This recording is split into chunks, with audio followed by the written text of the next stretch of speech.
This is an Audio Wool original. This episode of Frightday is brought to you by Gates of Hell Chipotle Hot Sauce by Frightday. Bold chipotle flavor blended with habanero peppers for just the right burn. Kissed with garlic and passion fruit. Zero human blood, like none at all. Visit shop.frightday.com before the first batch disappears. Hey guys, thanks for listening. If you'd like to support us, go to patreon.com/frightday. Fire emergency. Please don't touch this, listen. I'm sorry. Today they found the bodies of at least 3 young boys, 6 more bodies under the John Gacy house. And One longtime acquaintance describes Dahmer as one weird dude. Stay tuned for Byron's Serial Corner.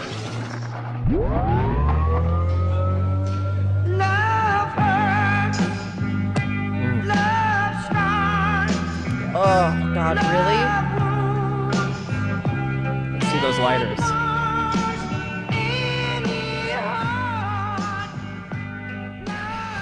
Thanks, Dennis. You turned him off yesterday for me. Well, he's lowering the lights for me. Love can be the force behind many things. Contentment, companionship, warm fuzzies. Although the world would be a better place if we celebrated the positive qualities of this emotion all the time, year-round. The Hallmark Corporation would sell far fewer love-centric cards, and because God is the dollar, February 14th is the day set that we honor our romantic relationships. And that's fine. I have no problem with folks who enjoy dedicating a day to make reservations, buy nice chocolates and flowers, kiss on the mouth more often and for longer. And if I'm being honest, I'm not sure if it's because my grade school construction paper decorated Valentine's Day box was less than stuffed, but I'm personally an observer, Kelly. I dig it. I'm glad you do. Hopefully that makes up for all the people who don't. However, as Dean McCaffrey, lead singer of the Scottish band Nazareth, stated well, he just sang at the start of the segment. That was here. him? That was Yeah. Nazareth? Yeah, it's not all sunsets and Really? roses. It does, in fact, hurt, scar, wound, and mark. In the words of William Carroll Smith II, in an interview after he publicly slapped humorist Christopher Julius Rock at the 2022 Academy Awards, "Keep my wife's name out your fucking mouth!" love will make you do crazy things. Even worse than that, far too often, it's not having that feeling reciprocated that can bring a person to the edge of madness. And in the words of Fairville, California hotelier Norman Bates, we all go a little mad sometimes, which is further concerning, because fictional or not, he was a brutal murderer. Tonight, You promised no kids. 0 kids. Okay. As a shout out to folks who don't share my affinity for Valentines, we'll be discussing some horrific acts that happened to interrupt others' enjoyment. But before we do, I'd like to... Wait, so is this going to be the story about, like, the hook? Like the... No, the urban legend? Yeah, No, like- unfortunately not. I'd like to stick damn. around in the fictitious for a few minutes, Kelly. For the most part, when I mention a guy named Cupid... Are you going to be mad if I have to get up and pee? I mean, you can go pee. I'll just take a quick pause if you want to go pee. Nope, it's okay. I can wait. A similar image is conjured up, right, Kelly? Yep.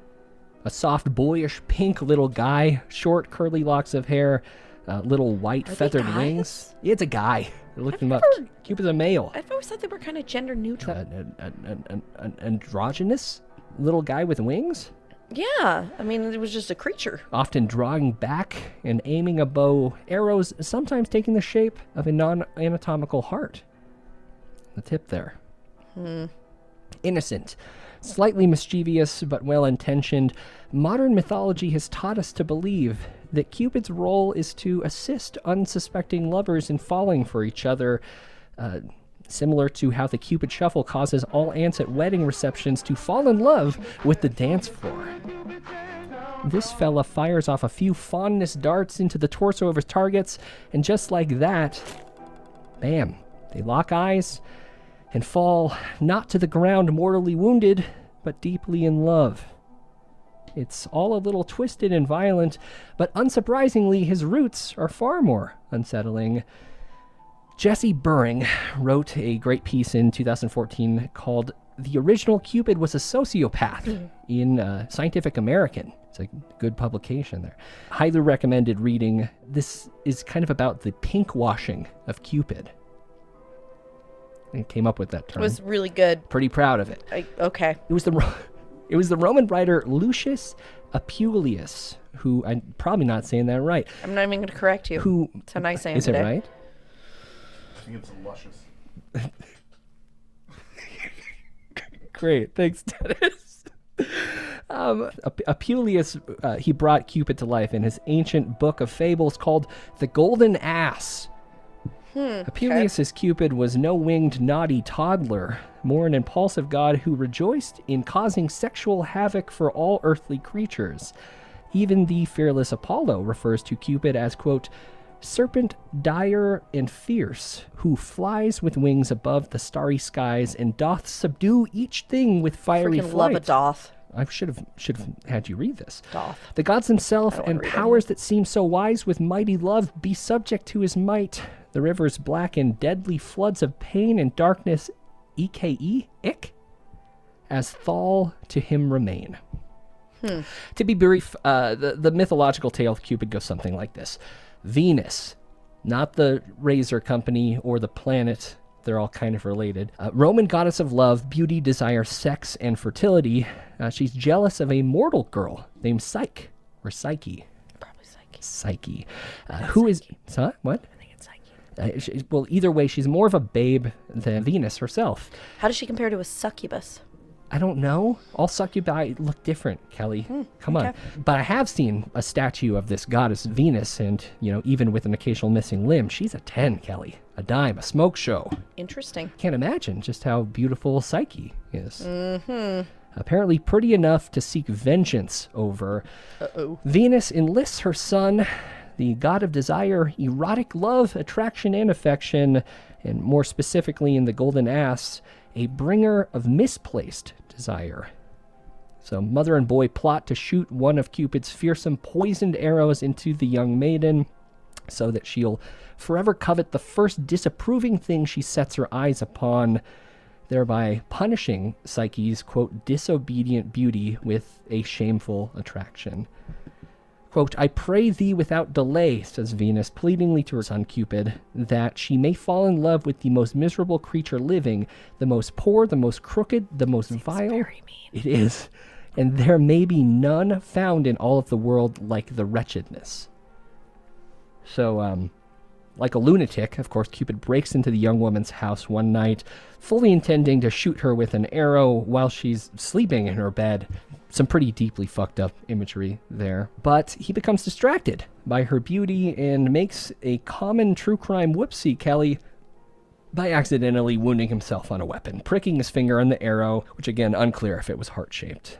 Whether blunder or problematic meet cute, the poison coursed through Cupid's veins, forever bonding the two, and they eventually wed, further exacerbating the one-sided jealousy of his mother, Venus. This leads to Psyche's entry by marriage into the Roman pantheon, and yeah, to put it mildly, it's a tense relationship that she has with her new mother-in-law. This Cupid wasn't so much a romantic matchmaker as a devil subjecting hapless people to a toxic lust, one that blinded them with hypersexual urges, kind of like the stuff that we were talking about the other night when you were talking incubus and succubus. Last night. It was just last night. That's the other night, though, right? Mm-hmm.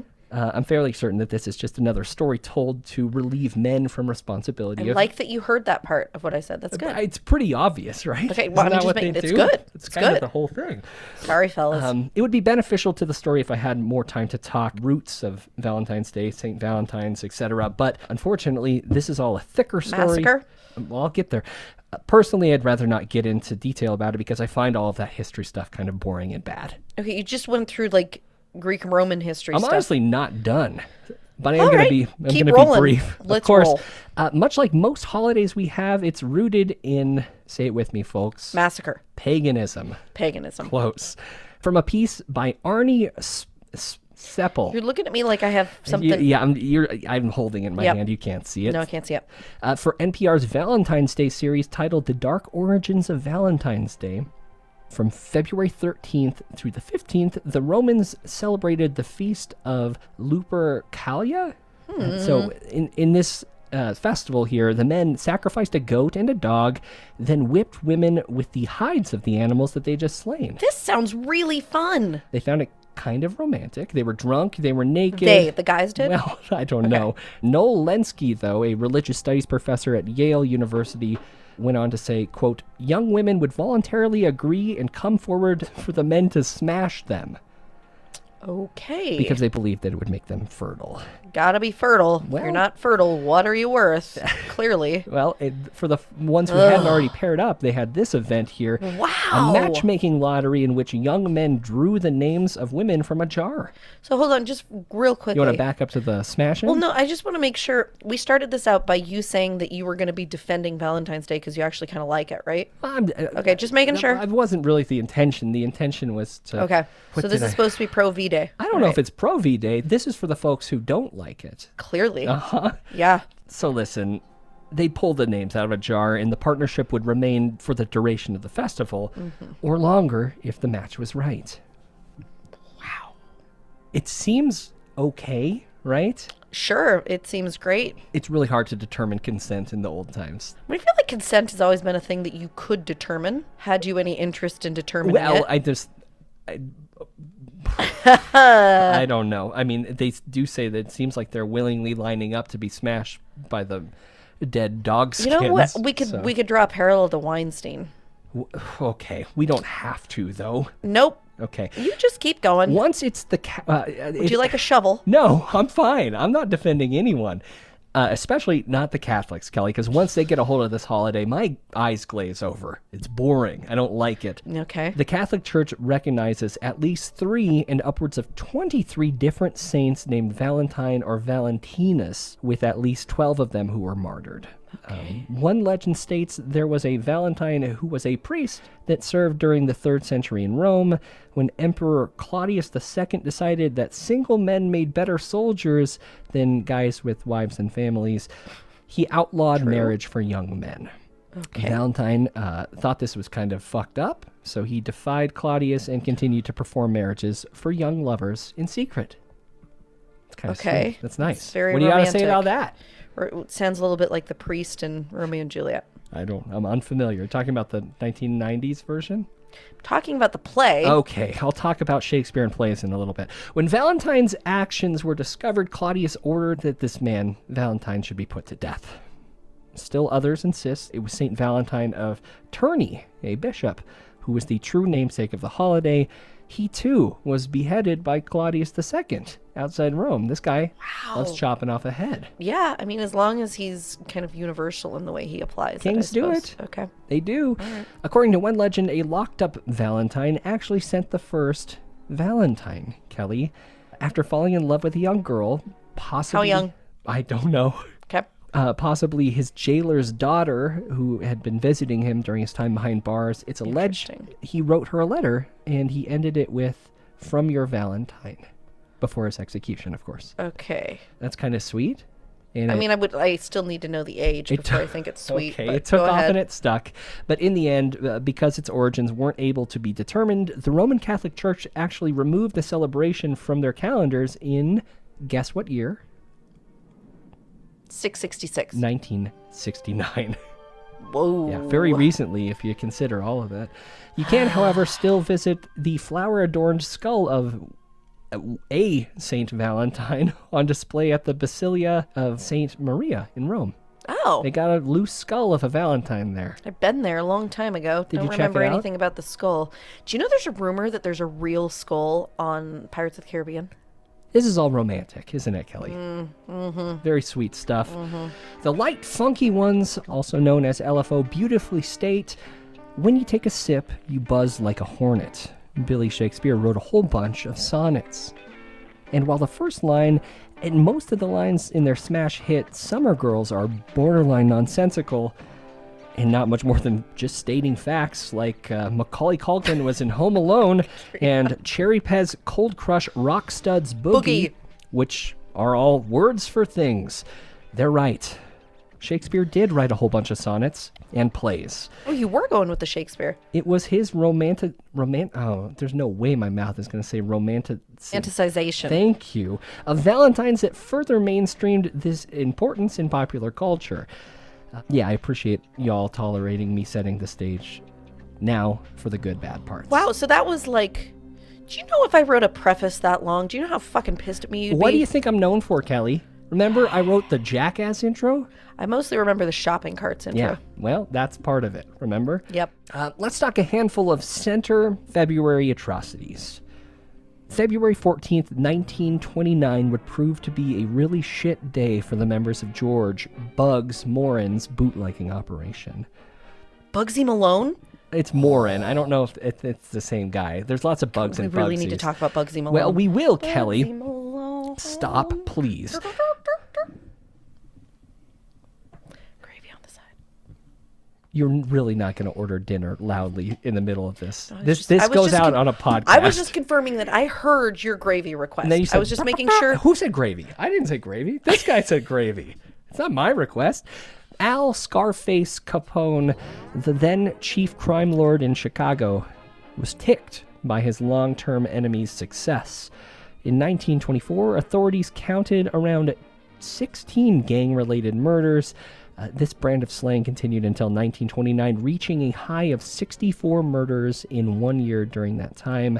7 members of Bug's crew were part of that death toll. I'm not certain, but it's likely that Kelly and I will be going deeper into this event in our upcoming series about Murder, Inc., discussing Hitman for the Mob. Oh, I thought we were doing like the rap conglomerate. With Ja Rule? Yeah, we are always talking about Ja Rule. Motherfucking name? I bet.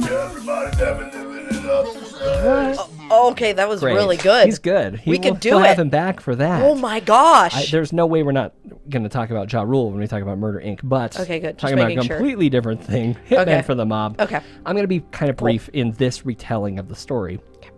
2 men enter a garage at 2122 North Clark Street in Chicago, North Side, where Bugs shined the moon. The 2 men who came in dressed as police, carrying revolvers. They pretended to arrest the men, and they were taken outside, where they found 2 other men waiting for them, dressed in suits, carrying Thompson automatic machine guns. Tommy guns. Tommy guns. Those are Tommy guns. The 7 members were lined up against the brick wall of a garage and told to face it. An estimated 70 rounds of ammunition were fired. And when police officers from Chicago's 36th district arrived, they found 1 gang member, a guy named Frank Gusenberg, barely alive. And in the few minutes before he died, they pressed him to reveal what happened, but he wouldn't talk because he's a good gangster.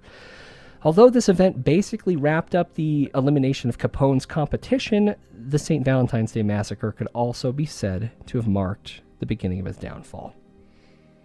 We're going to talk way more about gangs. But now you know the St. Valentine's Day Massacre. That's the one. Coolest name, maybe not the coolest event. 7 guys getting shot up on a wall with a Thompson machine gun. I mean, it could be worse. Could be worse. Like this story, maybe. This one really creeped me out. Hadn't heard anything about this. February 14th, 2017, not too long ago, 8 p.m., a young lady named Ellie Tran, who was 35, she's a single mother who was working many hours as a manicurist to support her 2-year-old daughter. She was seen on a security camera parking her car in the driveway of her parents' house where she lived in Virginia Beach. She had moved her parents over from Vietnam to help her raise her granddaughter. And that night, as she got out of her car and headed to the front door, a man wearing high visibility clothing jumped out of a bush from behind her. Oof. Had that high vis, of course, because he thought it would distort the security camera, which I think it partially does, but probably not as well as he expected. This camera was installed to protect her from something like this.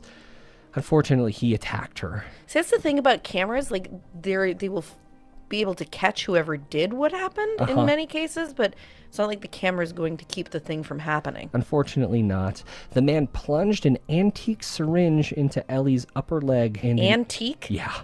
And injected her with a dose of cyanide before running. Ellie's mom heard the screams and ran outside to see what was happening. She was holding her leg and pointed to the figure, who's now fading out in the distance, saying, "Merlino struck me in the leg with something." It was her ex, the father of her child, a man named Joseph Merlino III. Yep, that'll do it. Yeah, an abusive piece of shit who at some point in the relationship, when it turned south, grabbed her by the neck in front of her daughter and threatened to put her, quote, under the ground. Excellent. Yeah, rough guy. Excellent. So at first, Ellie was able to call 911, but within 15 minutes, she was unconscious and she couldn't breathe. Wow. She was rushed to the hospital, but by midnight, she was declared brain dead, and the following day, her family reluctantly turned off life support. Oof. However... Do you have a living will? Currently? No, I don't. You should get one on You think record. so? Yep, very important. I don't think anyone's going to stab me with an antique syringe. Well, it's just important to have a living will on record. It's a good point. Joseph was eventually arrested and charged, and at trial, he tried to say that he was 100 miles away. But, I mean, as part of a ton of evidence, he also had just straight up Googled high-quality syringes. What if cyanide gets in the blood? How many milligrams of cyanide will kill you? But, of course, who hasn't Googled that? I have never Googled that. I haven't either. Like a big baby, he went on a hunger strike. He lost like 30, 40 pounds. And Les, when that verdict came down as being guilty for first-degree murder, all Joseph Merlino did was shake his head slightly from side to side. There was none of his family in the courtroom. Ellie Trunk's family was in the courtroom, though they did not give much of a reaction either when that verdict did come down. If you take a look at this video, you can see just what the last 4 days were like inside the courtroom. The jury had to listen to 20-plus witnesses, including Joseph Merlino, who took the stand today. Now, he was on the stand for an hour and a half today, and that's the same amount of time that it took for the jury to return their guilty verdict. Now, even though this verdict has been handed down, we will not know how much time he will serve until Monday. The jury will have to come back on Monday morning and have to deliberate a sentence. But we have been told from the Commonwealth's Attorney's Office that he could face anywhere from 20 years to life behind bars. During sentencing, he was rolled into the courtroom, appearing to lose consciousness, and he foamed from the mouth. But who fucking cares? Really? Yeah. That's kind of interesting. Yeah, he was sentenced to life in prison and blamed his lawyers for their failings in the case, saying that he plans to appeal. Wow. So he's still alive? Yeah, I mean, currently alive, yeah, in jail. Murderers, most of the time, are still alive if they get caught and run the criminal justice system, you know? Yeah. Kelly, peak pandemic was hard on all of us. Yes. Especially straining on our personal relationships when our circles were tighter. Late on the night of February 13th, 2021, and early on the 14th, so I can include this story in a second. This is 2 years ago. Yeah, not too long ago. The pressure of these personal relationships got the best of Penelope Jackson. Retired Army Lieutenant Colonel David Jackson called 999 for help before his wife took the phone from him. And 999, of course, because in the UK. Yeah. And are you with him now? Well, I might just go and stab him again, but... All right, do not stab him again. Why? Okay, so just listen to my voice. Okay? Yes. Stay on the line with me. I am complimented. Okay, are you with the patient now? Well, I'm in the lounge and he's in the kitchen bleeding to death with any luck. All right, so just stay on the line with me. Look, this is not... You're not paid enough to do with this. It's not fair. Okay, well, ultimately, madam, I'm listening to your voice, and you're the help I have available, so we need to help him, okay? No, I'm not. All right, madam, I don't... how many times have you stabbed him? I did the once. You did the once? And then he said I wouldn't do it again, so I did it twice more. So, okay, so in total, how many times? Maybe. 3 times. Three times, okay. Once I thought I'd get his heart, well, he hasn't got one, and then twice in the abdomen, so... Once I thought I got him in the heart, but turns out he doesn't have one, she says. I mean, that's a fair assessment. Well, you might be wrong here. Squeak and bubble, Kelly. Do you know what this is? It's some awful food, isn't it? It's a really bad food. Well, it's the sound that boiled cabbage makes when it hits the hot frying pan, of course. But that's what it's a food. It's an actual food. Squeak and Bubble is a British dish made from cooked potatoes and cabbage mixed together and fried. It's kind of like a pancake, but with no, thank you, cabbage my as friend. well. I think they mix in some other stuff, but No, thank you. I think I'm unsure if I don't really know. It's not your thing, though, right? Not interested. No, not even a little bit interested. Not even a little Squeak and Bubble. All right, Not at all. Okay. Any British dishes that you do like? Doesn't sound like No. it. Food writer Can't think of one. Howard Hillman. Oh yeah, I do like fish and chips. Okay. I like fish and chips. He classes it one of the, quote, great peasant dishes of the world. And while you may find that gross and upsetting, like I do, it most certainly doesn't seem like an out-of-line thing for 78-year-old David Jackson to suggest that be paired with a nice steak, right? Huh.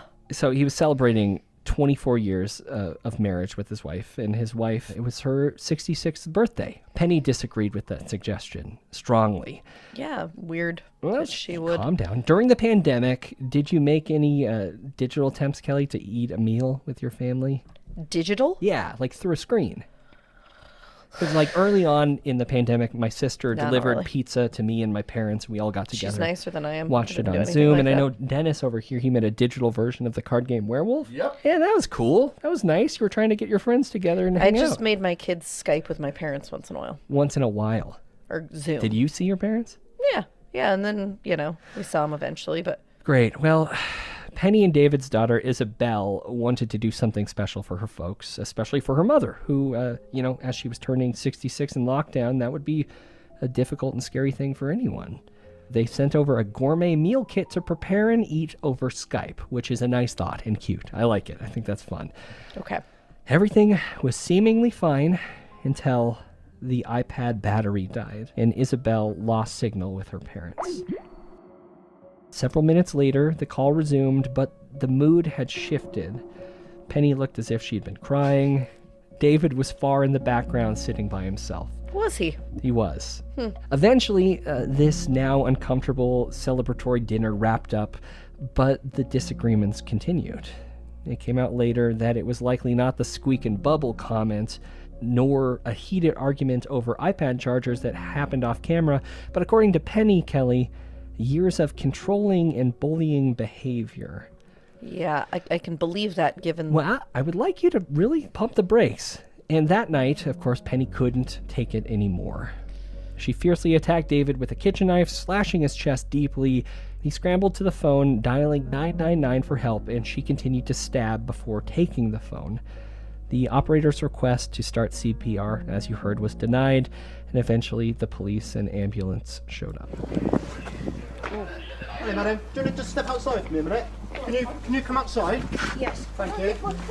He's on the kitchen floor. Okay, at this moment in time, if you just listen to my colleague, under arrest suspicion of attempt murder, mate. Under arrest with suspicion of attempt murder. You do not have to say anything. It may harm your defence. You do not mention when questioned anything you later rely on in court. Anything you do say may be given in evidence. I'll go in and see what they do. Yeah. Could I get my coat? Just bear with me 2 seconds. In there. I admit it all. Alright. Just get them.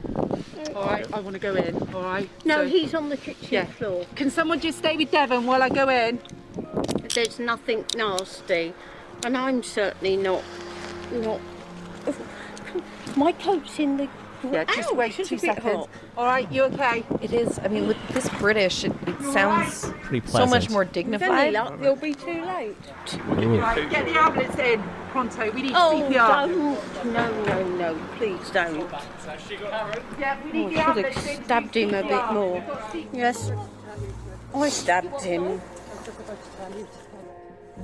He's an aggressive bully and nasty, and I've had enough. She's had enough. And when he said you wouldn't do it, I did it twice more. Penelope, my advice is don't talk about it now, okay? No, I have no intention of not agreeing to what I've done. Okay. I know what I've done. All right. And I know why I've done it. And if I haven't done it properly, I'm really annoyed. I'm very sorry for being Now they're at the a police station. We just got to take a temperature, okay? Yeah. So she's saying if in other words, if I didn't do it right, if I didn't actually kill him? Really great. Get COVID on the top of it. So she ended up at the police station there. They had to check her temperature. Kelly, I almost didn't cover this story because it is a kind of a sensitive topic, and I would like to get into it deeper, but I know we don't really have time to focus on it. And I don't want to come off as a Mike Boudet type character, you know, the edgy, conservative leaning true crime podcaster known for his shitty takes on minorities and women. Okay. But by all accounts, Kelly, it seems like Penny might have been more of the aggressor in this case. Even though, I mean, I know that we're talking about her literally killing a man and her saying she did it.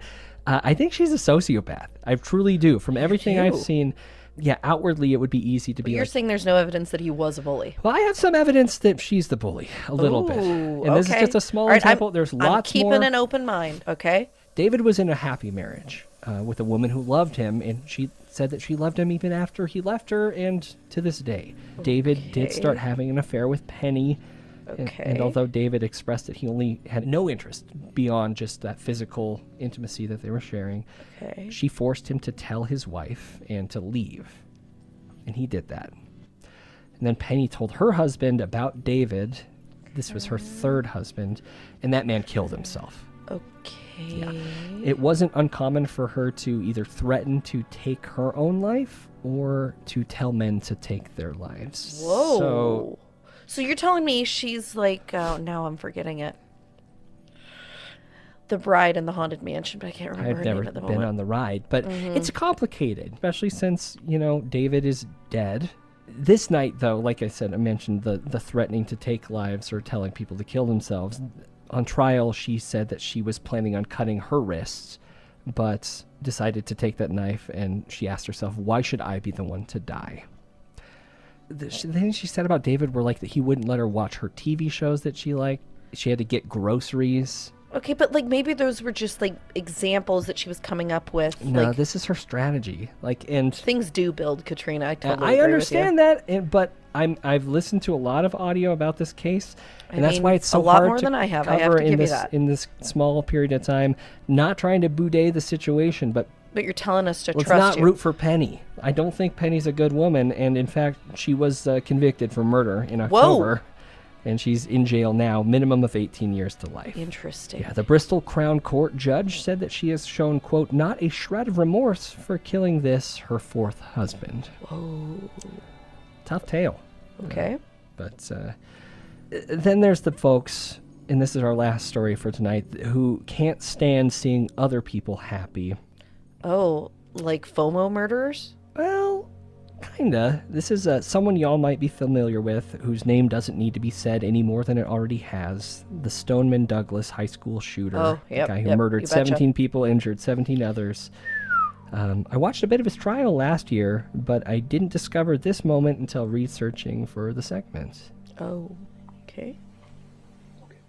Anything that I haven't asked you that you think is really important, that you wish I'd asked you, but I failed to do?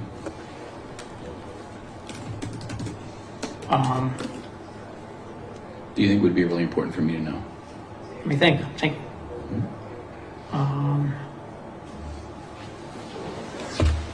Why I chose Valentine's Day. Okay. Why Valentine's Day? Because I felt like no one loved me. And I didn't like Valentine's Day. I wanted to ruin it for everyone. Harder typer than you. Much harder, actually. That's like... It's like he's trying to be threatening through his typing. Okay, ruin it for everyone? You mean like... What if it's an intimidation family strategy? members of the kids that were killed? No. For school. Oh, for the school? Yeah. Oh, okay. So it's like an attack against Stoneman Douglas? Basically, yes. Stoneman Douglas, all right. Okay, yeah, I could see that, I guess, because it'd be kind of hard for them to have like a dance on Valentine's Day or something. Yeah, basically. Yeah, basically. So that's one of the reasons that he killed 17 people. He also wanted to be a mass shooter. He wanted to be famous because he's a big dumb dummy and an awful monster. So horrible humans you're talking about. Yep. And you did say you weren't going to talk about kids dying. Well, they're young. Well, they were children, weren't they? Shit. They sure as fuck were. All right, now listen, love it or hate it, Valentine's Day is just that, Kelly. It's a day. It is. Who gives a toot about what some pagans did thousands of years ago, or how many guys with that last name lost their heads? Love all year, or intensely for one day. If you're alone, be aspirational for a love that you want. Maybe focus on loving yourself. Or you could wait until the day after to buy candy at half price. Yeah, it's a good deal. If you can hold out and really find that right point with Target, sometimes you can get it at 70% off. 70% off. All the good stuff's gone. I mean, often that does happen. But of course, folks, there's plenty of fish in the sea. Plenty of fish in the sea. You don't have to kill your husband. You can just leave. You can. And also, definitely don't stab anyone with an antique needle. That's fucked up. And the antique part actually creeps me out a lot more. That's Byron ruins Valentine's Day. I didn't really name the segment, but thank you guys so much for putting up with that. Got a little complicated in the middle. Apologies. Love to talk about it more, but great work, everyone. Everybody gets applause for listening. Okay. Well, great. That's nice. Mm-hmm.